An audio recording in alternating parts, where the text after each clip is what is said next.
This is a lead dev webinar created in partnership with Hired. Today's webinar will last roughly 45 minutes, after which both myself and the panelists will head over to the lead dev Slack to answer some of your questions in the continuous learning channel. We may also have time to answer a couple of questions live, so please do submit those through the Q&A feature on Zoom, and we'll get to them if we can towards the end. So why don't we get started with some introductions? My name is Jason Wong. I am a leadership coach and fractional VP of engineering, and I have the honor of being your host. Today, we're lucky to be gaining insights from Tripta Gupta, David Xiang, Rukmini Reddy, and Patrick Dunn. I'll let you all introduce yourselves. So Tripta, why don't we start with you first? Yeah, happy to be here. Thanks, Jason. My name is Tripta. I am an engineering manager over at Braintree. I have been in the tech industry for close to 8.5 years now. I'm located out in the Bay Area. I've been here for over a decade, and and some of my hobbies include hiking and camping with my family, kind of dabbling in meditation, and just overall enjoying being a mom. Happy to be here to chat with everyone. Awesome. Thank you, Tripta. David, why don't you go next? Hi, everyone. Hi, everyone. My name is David. I've been in the industry about 10 years. Currently, I'm an engineering manager at Squarespace. And my primary responsibility there is expanding the company's e-commerce offering. Some of my hobbies used to include video games, hiking, just eating in general. But yeah, happy to be here. Awesome. Excellent. Rukmini. Hi, everyone. It's so great to be here. My name is Rukmini. My pronouns are she, her. I'm the VP of engineering for platform at Slack. I lead teams that deliver all of Slack's first-party builder vision and third-party developer vision and Slack's workflow builder, which is a no-code automation tool. I've been in tech about a couple of decades and in engineering leadership for about 12 years. I live up in the Bay Area, and like most parents, I'm really, really excited that my kids went back to school. So I'm hoping that we can all keep them in school and keep them safe, but I'm happy to have my sanity back. So thank you for having me here today. Thank you. And last but not least, Patrick. Hey, everyone. I'm Patrick Dunn. I'm a director of engineering here at Hired. I've been here for about 3 years or so. Been working in tech for about, roughly 10 years, just about. And had a lot of focus on like data things in my own career. But I'm really excited to, get into this and share some experiences. Excellent. Well, thank you all for taking the time today. We really appreciate it. So today we're talking about choosing the right job, and has been widely reported, and I'm sure many of us have experienced, the job market is extremely hot right now. It seems every company is trying to hire, which means there will be a lot of options available. But how do we go about weeding through all those options? Well, let's get into that and a whole lot more with our panelists. To get started, I'd just love to go around the horn for this first question. With all these companies out there, like what are some of the frameworks that you all have used to get that first cut of companies that you want to apply to? Patrick, why don't we start with you? Yeah, I mean, I think that there's a lot of things kind of come down to my experience. Like, what are kind of the industries I want to be, involved in? What are things that are the values that I have too? Like, I know for me, I want to make sure that the work that I'm doing really has a public good or a public kind of interest part of it too. So that helps, I think, to kind of narrow down a lot of those, the different companies that are out there. I also think that having an idea of like work-life balance, I think that understanding, because you can get some sense of that, right, from either different company reviews or looking at their usually like about us or culture pages, that sort of stuff, and kind of get an idea of like what sort of sense is there. But that's kind of a high level, I think, of, some of the things that at least I kind of look for. That and, of course, being a technologist, what does their stack look like, things of that nature. But some of that is, a little more fluid, a little more mercurial based on what your career has been. So, yeah. Great. Rukmini, how about you? So like several of you, I actually switched a job in the early pandemic. So this is something I have most recent experience with. And it was overwhelming, right? This was like May of 2020. There was uncertainty in the market, but the market was still very hot. And when I started to consider opportunities, there was so many opportunities. So I am very data oriented in all aspects of my life. I think I say there's a spreadsheet for everything. So a framework I use is like, I had my own opportunity pipeline to get really tactical, where I would list out like every company, size of team, and my own pipeline status. Like, am I interested? Am I not interested? Is this something I'm excited about? Just like, to filter out through the noise. And then I would get into how much do I love, I think for me as an engineering leader at this stage of my career. And in 2020 or May 2020, I asked myself what my appetite for chaos was, right? Because I was like, seriously, the world is melting down around us. What's my personal appetite for chaos? And that's where, to Patrick's point, the work-life balance came in. A company with a healthy culture where parents are, celebrated and welcome and can get their best work done was one of the priorities I had considered. At the same time, I cared deeply about the product and if I can get behind the vision. And for me personally, with Slack, I was incredibly excited because I have never actually been part of a team building a product that I use every single day for work. So I felt like it would bring a very different experience for me. So I indexed on that. And I also indexed on the people that I was going to work with. And most importantly, I have a ratio. We talked about this earlier when the panel met. It's called my personal stretch to crush ratio, which is what percentage of the new job will I be able to crush versus stretch. And based on various stages of my personal life that happened in parallel with my career, I've had a different appetite for that ratio, and that's okay. But asking yourself these questions and using frameworks and trying to be data-driven I would recommend that to weed out through the chaos. So there's a spreadsheet for everything is, I think, a great takeaway. Sorry, Tripta, go ahead. Oh, no, I was just going to build on kind of what Rukmini said. I think for me, this is similar to sort of what she mentioned about her crush stretch ratio, is thinking about, okay, well, this is the amount of time that I think that I want to stay at X, Y, and Z company. How do I envision myself now? And then how do I envision myself in 2-3 years, right? We kind of, it is a little bit of getting caught up in sort of like future planning, but sort of where do I want to grow personally? What do I want to leave saying that I did or that I contributed to? Obviously that changes once you're in the job.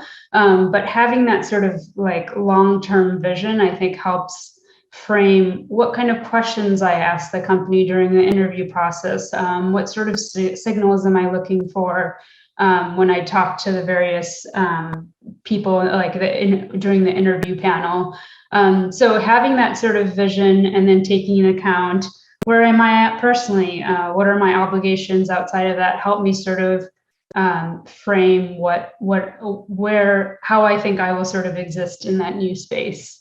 And what I'll accomplish at the end of it. Excellent. David, what about you? Yeah, I think futuristic stuff is like always you have to look out for. I would also just mention that like another good framework is still rely on your previous experiences, because I think they influence us subconsciously, but not many people like write it down, like how have your previous experiences influenced you? And maybe even your peers. I know everyone talks to their friends about these jobs, but like, for example, like if you went through a hypergrowth startup, you brought it through an IPO or something, and you just like love that experience, maybe, or you want to stay away from that experience, but you like acknowledge that individually. And again, writing it all down, making a matrix of what you want. But I think everyone should still index on like what they enjoyed or didn't enjoy from the past, and don't forget that. Yeah. Yeah, that's so great. I mean, I think what I usually tell folks and what I do for myself is sort of this sort of autonomy, mastery, purpose framework. How much of autonomy am I going to get versus how much mastery of skill versus the purpose? I think the purpose, speaking a little bit to what Patrick was saying about values led a for good effort. And then, I think these days I index highly on autonomy and being able to do the things that I want to do. Awesome. So for this next question, I mean, I think there's sort of understanding what you want from a company from like a personal development perspective. But on the flip side, there's also understanding what you need from a company, right? And so, what are some of the things that people should think about in terms of their needs? Patrick, why don't we start with you there? Yeah, I mean, so kind of touched upon, I think, a little bit. If I bring back a little bit about like the values you have, what do you need from a company? Like, what are you trying to look for? There's the question of like, are you looking for money? Like, that's not necessarily a bad thing. Let's face it. We all work. We're all trying to make money. We all want to like survive and get stuff in the world, do things. Like, it's an important part of the jobs, right? But at the same time, I think there's also kind of that balance of like, what sort of goods are you getting out of this? Is it all just like a money sort of thing? Is it also maybe that you're getting experiences and exposure to different technologies, exposure to different people? Like, what's the need that you're getting, right? Like, what does this company offer you? And kind of looking at what sort of opportunities they might have. Are you trying to look to grow your career? Do you want some more stability? It's a bit of a and does this company offer that for you, right? And so that will be maybe what industry the company is in, or what sort of company is it? Is it an enterprise? Is it a startup? Like, kind of balancing that out a little bit, because I think that at different stages of life, you'll want different things, and kind of understanding that and really, really kind of grasping it. Where are you? Really ask that question of yourself and evaluate that. I think that's really crucial to understanding what it is you're going to really need, right? But yeah, I think that's a good start. Excellent. Rukmini, what are some of your thoughts? That's a really great point. And, to what David said a little earlier, your career is cumulative. You accrue experiences over years, and in my case, several decades. And sometimes you feel like there are some aspects that you haven't fulfilled yet. And you want to, what has worked for me is like trying to close those, fulfill those aspects for myself. For example, I've done the 0 to 100 hypergrowth environment, multiple geography. I've done all that. So that doesn't excite me as much, right? So now I'm like, purpose is really important for me right now in my career. I feel like finally, after having worked so hard and as a woman in tech and, a woman of color in tech, and finally having a seat at an executive table, I feel like now here's where I can start to affect change, right? This is where decisions happen. This is where change can be driven. So I'm very purpose driven right now. And I understand this is very different for different people. Early on in my career, I cared deeply about technology. Like, I'm an engineer's engineer, and I was like totally geek out about like, oh my God, what are the programming languages? What do I get to scale? What are the systems behind the scenes? Then as I got into people management and became an early career EM, I indexed on my manager because I felt like they would actually support me and, help me on this journey. And the question I asked, this is a good question that has worked well for me in interviews, that I ask people, if I am very successful in this role, I ask every panelist this, if I am very successful in this role a year from now, what do you think I would have had to do really well? And that gives me a lot of insight on what the organization is looking for, right? And then I can match my interests. So yeah, it's you're going to want different things from different stages. That's just and that's okay. Yeah, I think that's something that I've noticed a lot is just a big alignment around values these days, especially with the Great Resignation upon us. I think folks who are being mostly affected, or the most affected folks, are places that where employees don't feel values aligned with. People are really looking for that extra purpose. And the other thing that I also tell folks is, the place that you work is going to change you. And ask yourself, maybe, is this, if you look around, is this the way that you want to change, right? I'm big into this tree metaphor of like, when we imagine ourselves as trees, like, what kind of tree are we? And I think we generally think of ourselves like as the oak tree or the Douglas fir or the whatever, but trees are subject to the environment in which they grow in. And so like startups, that 0 to 1 world, I mean, that's a desert. You're getting whipped around. Like, you're one of those gnarled up trees if you spend a lot of time in that environment. There's not a lot of healthy growth going on. So that's something I think a lot about. Moving on. So there is a lot of hype out there for a lot of these companies. And the question is, like, from a job hunting perspective, how do you cut through that hype? Like, how do you know if a company is the real deal or just all talk? Rukmini, why don't we start with you there? It's hard. Like I said, again, use the data-driven frameworks that are recommended. Sometimes the noise ratio is so high, you want to be able to be very, very objective in your decision-making. Like you want to just be the spreadsheet person. That's why taking a lot of notes for yourself as you're talking to like actually calling out any red alerts or signals that you got, red flags, I think that is really helpful. Like write down the red flags, do your research. Glassdoor is your friend. Like I go through and I read reviews, not just for the last year. I just go back in there and I dig really deep, no matter, even as an executive, like I do it even till today, because it's like, you want to understand what employee sentiments like. If you have connections, reach out, ask questions, do your due diligence, because it's hard. Like once you sign up for it, most of us live at our jobs and you want to really be happy. So you want to do your due diligence about it. And one thing about adding on to Rukmini, when you reach out to people, try to reach out to people who have been there for a year, 2 years. But I think the folks that try to stay for 3 to 5 years, if the company has been around for that long, actually can give you a lot of information, kind of the sort of context building that Rukmini said, through that you can kind of glean off of Glassdoor. Try to do that through firsthand context. Like look for people who've been there long enough. How has the company changed? What kind of change have they gone through? How have their mission or values changed? How autonomous do they feel in their role? How much change do they feel that they can impart to the organization, from regardless of what role they have? I think that kind of helps you get to what the real deal is, as opposed to sort of the branding that you tend to see on company websites, which you can take at face value, but it's on you to sort of do your due diligence and really dig into what that company is all about. What are the people all about? What are they really trying to achieve there? Yeah, for sure. I mean, also built on that Glassdoor piece, like be wary if all the Glassdoor reviews show up in a short amount of time. That's definitely a sign. David, how about you? What are some of the tips that you can give about cutting through the hype? Cutting through the hype. I think every company will have a pretty almost a cookie cutter set of values too. Like everybody's going to value like technical excellence or like personal growth. So it's like to get through that, I think one thing I do is I really believe like the culture is measured and reflected in a lot of like the process that the actual company does. Like how actually effective are the retrospectives? Like what does like software architecture committee look like?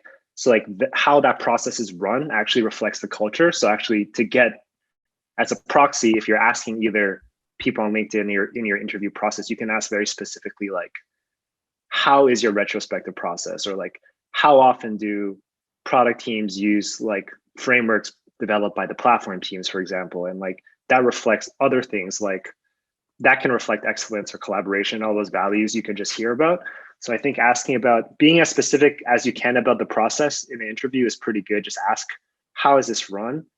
And I know sometimes the interviewer will want to paint like a rosy picture. So if you're asking, just be like, hey, I know like incidents are tough. I'm just going to ask about it. Like, how does it go down when something happens? And I think that's a good reflection of culture in the end. I love that. I think the incident was something I was going to add. You can get the best insight by asking how are incidents managed. Ask that, because I want to work in a blameless culture. That's something I index on. And this is a really great advice that you've given, David. Just get very specific. As an engineer, what are processes? How does the pager go off? What happens if you cause an incident? How do you collaborate with others during an incident? That will give you a whole lot of insight. Yeah, I definitely think, especially when you're in that, if you're talking to someone, be it recruiter, be it the person who's just been interviewing with, like ask those hard questions. Don't shy away from that, because I know I've interviewed lots of people, and I actually am happy to get those hard questions because it makes me also have to really evaluate like what am I doing here.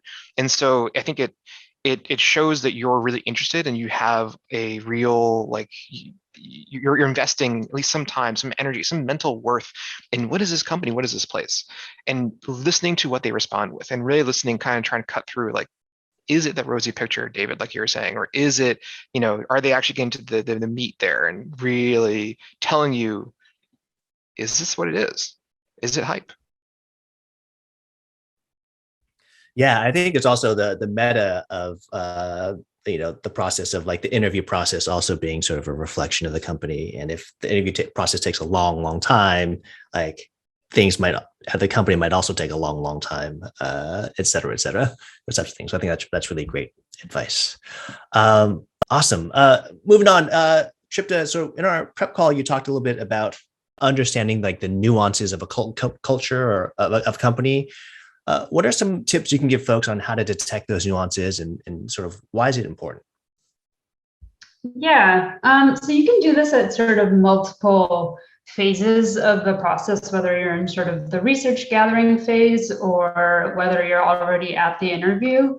So maybe I'll mention some examples and tips there. When you're at the research gathering phase, I think some of the way that you can, like kind of what we talked about to develop those an understanding of the nuances is ask firsthand accounts, like reach out to people. Hopefully you don't have a list of 40 companies you want to apply to. Hopefully you are sort of critical enough about where you want to work that you can kind of trim it down. So you have like a focus of like, wow, this company's culture blog talks about how they're doing more for the community or how they're trying to account for maybe marginalized folks.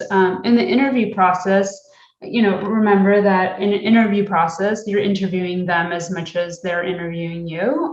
So when they ask you, talk about a project where you led or you made a big impact, also ask them, what is something that this team has done where they felt like they've really shipped great code. Tell me about a time about it. Give me a story. Like ask them to provide you a story so that you can kind of needle out like how they work together, how they collaborate together, if that's something that you value. I think in the interview process also, like what does the panel look like? Is it a diverse set of group of people? That can give you a signal as to who am I going to be working with? Is it kind of a lot of the same folks? And also another big thing that I think there's been a lot of discussion about this in the industry is like not hiring for culture or rather value, like that they match the same values or the same culture, but that they're adding on to it. How are they building upon it? And ask them, what do you think I can, what are you looking for? How, now that you've gone through the interview process, if you're chatting with the hiring manager at the end, ask them, where do you see me flourishing in this role? All of that sort of stuff. Yeah, that's a great. I think in like capturing that is sort of gauging sort of your ability to impact the culture if you join the company as well, which I think is fascinating. Excellent. We have someone in the Q&A asking a question that is dovetailed great into the agenda here. The question is, any specific advice for senior engineers looking to make a switch for a new company? And that sort of is similar to sort of, the stages of a career, and how your job search changes over time. Patrick, I'd love to hear some of your thoughts. Yeah, I think that's a good question too, because I was going to attack this from more of a thought of like a management standpoint. Because from a management standpoint, I'm like, okay, I'm a little more concerned about what are the sort of people are there, what's really kind of going on, some of the technology, because I'm not going to be doing as much of that anymore, still to understand it, sure. But I think if you're going to be working there as a staff engineer, I think that knowing what that technology is becomes actually really important at that point, right? Like, are you comfortable with that stack? Do you feel like you can mentor people? Like, if that's always one of the big signs of have you really mastered your craft to some extent is, can you teach other people? So in having kind of that sense of yourself, like, have you done that in your current position? Do you feel like you'd be ready to really be in that sort of position at a new place too? I think that when you're going to say a leadership level, if you're going to be especially managing people, thinking about, how does management get feedback from individual engineers? I think that's actually really important, right? Understanding how do they maintain like say, levels of happiness in the company, right? Or how do they maintain the people, especially we're saying that in the middle of the Great Resignation, right? Like how are you keeping your engineers there? What are the sort of the problems that they're running into? And so really understanding what have they done right now and what sort of ideas do you have that you can bring forward as well, and talk about that in your interview process for sure. Yeah. Yeah, David, go ahead. Oh, sorry, Rukmini. Go ahead, David. Okay. No, go ahead, Rukmini. Yeah. All right. Thank you. So something that I feel it differentiates staff plus engineers from early career engineers is in your early career, you're almost like working off a checklist on how to progress, right? And the paths become really hard to navigate at a staff level. And what I realized over the course of, coaching so many engineers is that you start to become a certain archetype as you progress into a more senior role. So most engineers will be like, you have this aha moment when someone first talks to you about archetypes, because who are you? Are you a builder? Are you a technologist? Are you a generalist? Are you the organizer of the team? Because somehow we force most organizers to management roles, which I feel is a terrible idea, because once you start exhibiting all like good project management skills and leadership skills, people come and say you should be a manager. You don't have to do that. So I think asking yourself that question on what's the archetype you most identify with. Like if you feel like you are a builder and you really love living at that intersection of product and engineering and taking new products to market, now that's how you find a company that you want to work at. And that's where and the mentorship question is great. So much about being a senior engineer is actually sponsoring others, elevating their careers, advocating for them. And you want to get a signal for that in your team collaboration rounds or teamwork rounds. And maybe you ask them, are there structured programs in place? That's a really good signal. Sometimes when you have structured mentorship programs and sponsorship programs in a company, that tells you that they have thought about it, they have structure for it, and you don't have to spend all your energy trying to create something. You can actually leverage that and be more effective. Yeah, and one thing to add, one thing to add to that is, I think there's a lot of commotion about staff level engineers being like, you get to make your role as you want it to be. And I believe that that's somewhat true, but one piece of advice is as you're going through the interview process, your manager or the group of people, your colleagues, whoever interviews you, they should have a clear idea of what they need out of this role, and that can help you determine whether you're a good fit for it. So on what Rukmini said is more of sort of your self-reflection piece, but then also when you go in for the interview, if, in my opinion, if a company or an engineering manager or whomever you'll be reporting to doesn't have an idea of what they want this staff level engineer to do, if it's more of just like a gap that, this nebulous gap that they need to fill but can't really speak to, I would say that's a red flag. You're going to be pulled in likely very many directions without like a true purpose to your role. And I would be cautious around that kind of a setup. Right. It's not just position, it's a role, right? So you have a title, but really what is that position? And ask them what that is.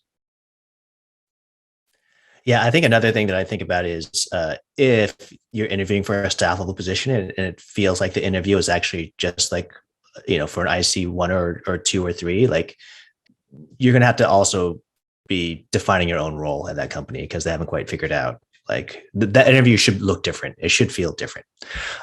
David, love to hear what your thoughts are.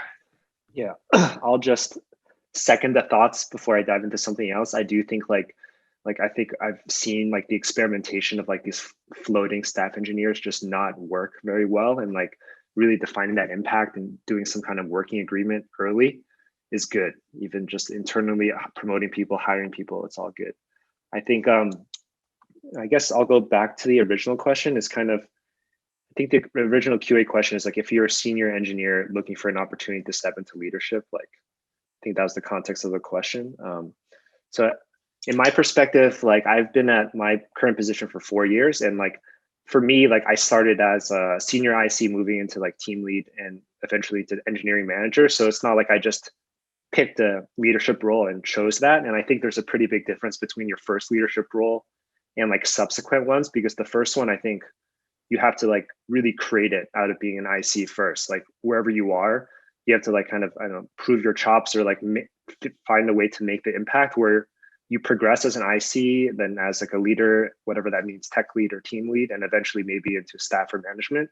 And that's like, I think the first time you do it, at least for me, like you have to kind of create it. And then maybe subsequently, if you've been in it for a while, you can more choose like exactly where you might go. And so yeah, I think the search potentially looks very different, like after you've held a number of leadership roles versus like your first time leadership roles. And like, I don't have experience of like having a ton of leadership positions. I've had one, but I do know like kind of how they're promoted for internally. Like I think at the leadership level, high levels, like there has to be like a real like business use case or reason to promote somebody into a potential role. And like, if you're looking for a job, if you're a leader and you can potentially pinpoint a real business need for like what you're bringing to the table, that's also this probably like for established leaders more so, but like that match means a lot. But again, if for the original Q&A, if you're a senior engineer, I would say like you kind of have to create that leadership role. And I guess the best thing to do is, sorry, I'm talking a lot, but like try to pinpoint a place where the environment is growing. Like it doesn't have to be a startup. It could be like a promising project at a big company. Like if you're lucky enough to be on like Google Cloud team at Microsoft, I'm sure there's a lot of opportunities. But yeah, everybody's going to say like we're growing like crazy, but you have to, again, go with the hype stuff, like try to get past the hype and pick an environment that actually is growing. And then you can naturally create that first leadership role for yourself. Some of my thoughts. Awesome. Sticking with you, David, we mentioned this a little bit, but like how much should the technology stack play into your decision of where you work next? Oh man, it's different. Like, I think I'll echo what Patrick did. Like if you're really stepping into a staff level role, you should look at the stack, and not just the stack, but like the architecture, the tech debt, like what is the current state of affairs? And like, do you want to be responsible for this? It reflects a lot. So I think for technical roles, it makes a difference.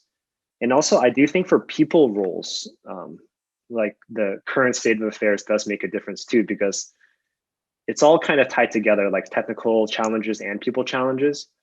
Like for example, like maybe like you're looking at a technical system and you notice a lot of different architecture patterns, tons of different languages, and maybe that's the result of like acquisitions not gone very smoothly or something. But that also reflects potential people challenges. So like beyond like Java, React, all that stuff, like trying to understand the tech debt, especially like what's like the latest failed migration. Every company has like some failed technical migration.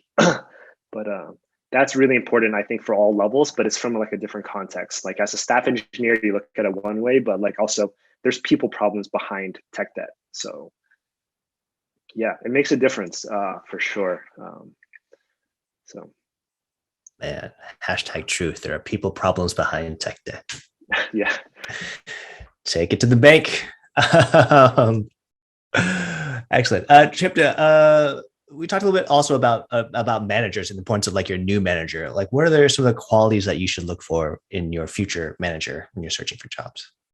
Yeah. By the way, I saw some more open questions, so I'll do a quick answer to this one. But one thing that I've looked for is, I mean, once you sort of get the basics of the job description, you feel like there is a match. Okay, this is some place where I can grow, or this is a tech stack that I like to work with. This is an organization, like, they have the people problems, but overall they're in a good spot. One thing that I kind of try to differentiate in a manager is like when they ask you sort of, what are your other technology interests, or what are some things that you'd like to, what are you looking for in your next role?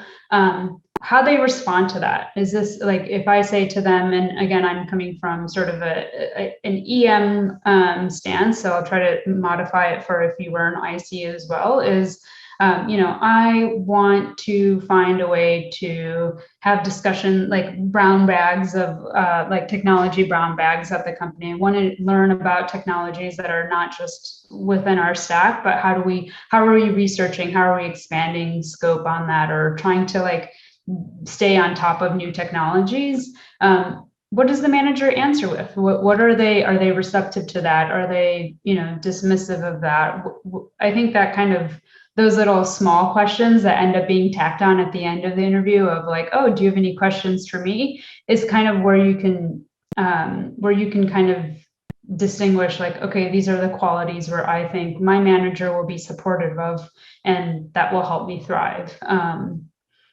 That's if anybody has anything additional, but that would be like my quick response to that. That's a great segue. Like I actually once reported to the same manager for 8 years and across 2 companies. So I think that's an anomaly. He was special. And under him, my career went from a senior IC to a VP of engineering over those 8 years. So I owe a lot of my career to him, but I also understand how much of an anomaly that was, right? And so I have 2 principles. I'm going to be very blunt here. I look for managers who can have my back and get out of my way, like literally. Like if I break it down to, so for me to be able to personally do my best work, I need that support system in place, right? And however, I have a word of caution, and I meet a lot of engineers who get worried when they join a large company, they over-index on their manager, and then changes happen, organization changes happen. So I would say that it depends on the stage of the company you're going to, but don't make that your only decision point. Coming from a person who worked with the same person for 8 years, I think the industry has shifted dynamically. Changes are happening in an organization, sometimes monthly, and you have to be okay. I have an appetite for change, and don't put all your money on like, I'm going in here, this manager is going to be awesome, because with large companies, sometimes pipelines are run on several teams share a pipeline. So the person who does your hiring manager screen may not even end up being your manager, or you may join and there may be a reorg a few months later. So you have to build resilience on yourself. That adaptability is going to be key for you to succeed in this industry. So just sharing my perspective there. Excellent.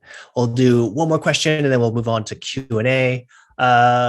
Rukmini, like for minoritized groups out there, looking for a new job, there are probably some extra considerations to take into account. What advice can you give folks out there? And like, what are some of the red flags?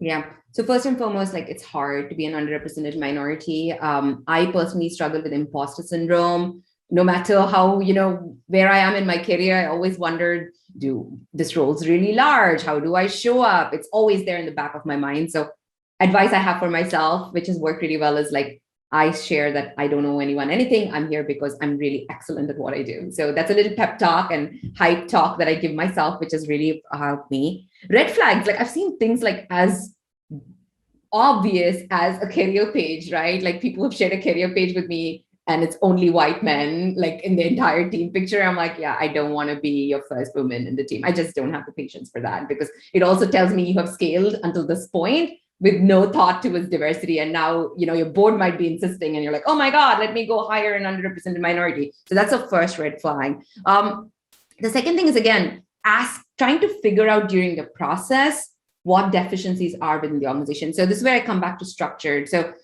some question I asked Slack, which was really impressive to me. I was like, what sponsorship programs do you have? And then they shared with me that they have a Rising Tides program where they have, URMs apply to be sponsored by the executive leaders. And I was like, it's a very scaled out program. I was pretty impressed that this was started like 4 years ago or something, a long time ago. So it told me, though this startup grew like a rocket ship, I could point to a process and a program from the early beginning, which said that it was always top of mind. So you wanna ask questions about what structures they have in place and data-driven engineering practices. If the questions are not like well thought out, if your panels don't have structure, that means there's inequity in the interview process, which means, unfortunately, there's going to be inequity creeping into every stage, every promo process, every decision. So Tripta. Yeah. One other, we often think of minoritized groups as BIPOC. I think another thing that is someone working at a company, but also interviewing is, how do they account for maybe more junior engineers? Do they remove bias from the interview process to account for people with non-traditional CS backgrounds, whether that, to some extent that's becoming less and less of a minority group. So, and that's more and more prevalent, but are they like when you're actually doing the job application, are they asking for your university, what degree you have? Or is that something that they put into consideration? What is the recruiter asking you for and about during the first step of the process? One thing that I've really thought that at Braintree that they've done extremely well is they have a group of people, when they started off the interview process, they found ways to remove unconscious bias from the interview process.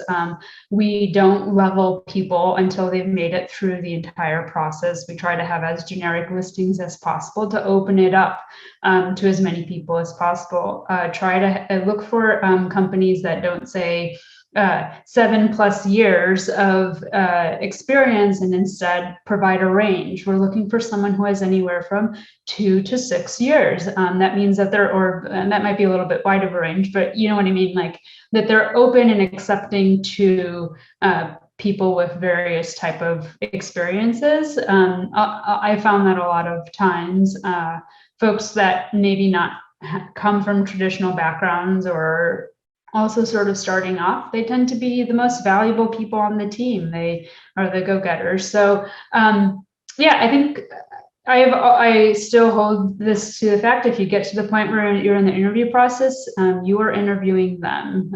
This is as much of I'm going to be spending the next maybe X number of years at this company. Let me interview them. Bring that sort of empowerment back to yourself. Kind of went off on a little tangent there, but it's all good. Yeah. Excellent. Moving to Q&A, we have someone who's asking, what do you think about switching jobs and being down leveled? Example, senior engineer down to engineer, director down to engineering manager, optimizing for professional growth. So is it taking a step back to learn from the best to take 2 steps forward? Like how should folks be thinking about down leveling? So I'm generally, I think levels and titles are a way for us to sort of organize ourselves amongst the chaos that is working with, multiple people. But I like to think of careers and life as more of sort of like a jungle gym at a playground where sometimes you go horizontal, sometimes you go sometimes you go down the rung, instead of thinking of your career as a ladder, or, a lot of companies have step-up ladders to kind of like guide you through how to progress. You know yourself best. You know what growth you want to have. There is no professional and only personal growth. It's just growth all around. So removing the idea that a title is a demonstration of how you've grown as a person can help kind of remove the burden of thinking that you're being down leveled. If you feel like you're going to learn and grow there, titles, unfortunately, titles are tied to compensation. So that's something else to put into consideration depending on your needs. But if we're just focused on personal level growth, professional growth, all of that, I always try to use the analogy is like I'm on a playground and, sometimes I go in different directions, but as long as I'm working on myself, I'm okay. I love that. I just want to add that careers are paths and not ladders to what Tripta said. And however, I understand the reality of being a URM as well and how titles do matter, because sometimes when I hear yes, titles are not as important, but you have worked so hard to finally get that title. So this is something like, if you feel like by not getting that title, you're not able to do the best work of your life, you shouldn't sign up for it. Period. You shouldn't, because you're going to be unhappy. And then you're going to have to navigate a completely different environment to try to prove yourself to whatever you need to get that title. So you really have to ask yourself, is that title meaningful to me personally? And it can be, and that's okay, right? I just acknowledging that and be like, I work so hard to be a VP. I don't want to be a director in another large tech company. I've proven myself. This matters to me. So just asking yourself that, working through that process, I think it's a journey. It's hard. And no one can answer that question other than yourself. Excellent. I think that is a great place to stop. That brings us to the end of our time. Thank you all so much for all the great insights on this panel today.